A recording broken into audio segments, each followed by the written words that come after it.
तो हेलो दोस्तों, आज हम पढ़ेंगे राष्ट्रीय आय क्या है। आर्थिक विचारों के इतिहास में राष्ट्रीय आय की विचारधारा बहुत अधिक पुरानी है।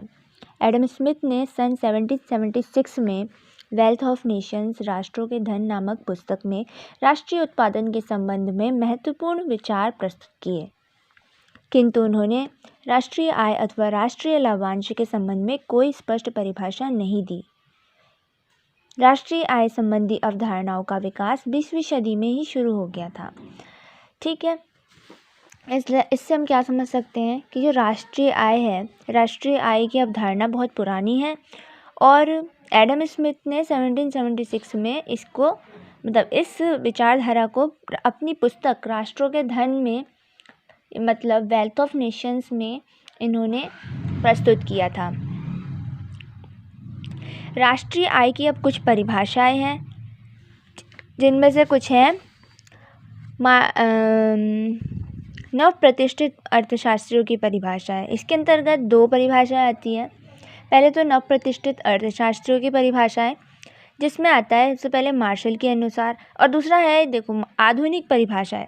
आधुनिक परिभाषाएं हैं, इसके अंतर्गत आते हैं सैमुअलसन की, बाउले की, रॉबर्टसन, इन सब पाल स्टूडेंट्स की परिभाषाएं इन सब में सम्मिलित है। अब मार्शल के अनुसार किसी देश का श्रम व पूंजी उस देश के प्राकृतिक साधनों पर कार्य करते हुए प्रतिवर्ष भौतिक अथवा अभौतिक वस्तुओं एवं सभी प्रकार की सेवाओं का एक विशुद्ध योग उत्पन्न करते हैं। यही किसी देश की विशुद्ध वार्षिक आय या आगम अथवा राष्ट्रीय लाभांश कहलाते हैं।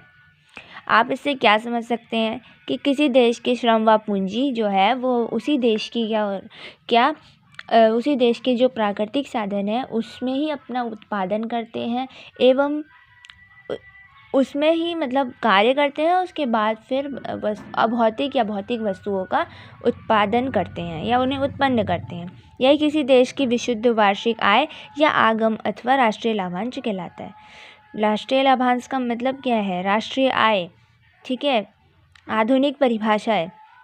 अब दूसरी, पहले कौन सी थी? नव प्रतिष्ठित, अब दूसरी आई आधुनिक परिभाषा है। आधुनिक परिभाषाओं के अंतर्गत आती है सैमुअलसन की, रॉबर्टसन, पाल स्टूडेंट्स की परिभाषा आती है। राष्ट्रीय आय समिति द्वारा एक परिभाषा दी गई है और एक सैमुअलसन के अनुसार मैंने एक परिभाषा लिखी है। राष्ट्रीय आय समिति ने अपनी रिपोर्ट में कहा है कि राष्ट्रीय अर्थ के अनुमान से बिना दोहरी गिनती के एक दी हुई अवधि में उत्पन्न की जाने वाली वस्तुओं व सेवाओं की मात्रा की माप की जाती है। हाँ, तो इसका अर्थ यह है कि जो राष्ट्रीय आय समिति है उन्होंने अपनी परिभाषा में अपनी रिपोर्ट में कहा है कि जो राष्ट्रीय आय का जब हम अनुमान लगाते हैं तो उसमें दोहरी गणना नहीं करनी होती है, क्योंकि दोहरी गणना करते हैं तो क्या होता है कि कभी कभी वो जो हमारा जो आकलन होता है वो ख़राब हो जाता है। ठीक है, तो राष्ट्रीय आय के अनुमान से बिना दोहरी गिनती के एक दी हुई अवधि में, एक लिमिटेड टाइम पीरियड होगा, उसमें एक दी हुई अवधि होती है ना, वो लिमिटेड टाइम पीरियड हमें दिया हुआ होता है और उसमें हम लोग क्या करते हैं, जितने भी वस्तु और सेवाओं की उत्पादन हुआ होता है, उत्पन्न की जाने वाली वस्तु और सेवाओं की मात्रा की माप की जा सकती है।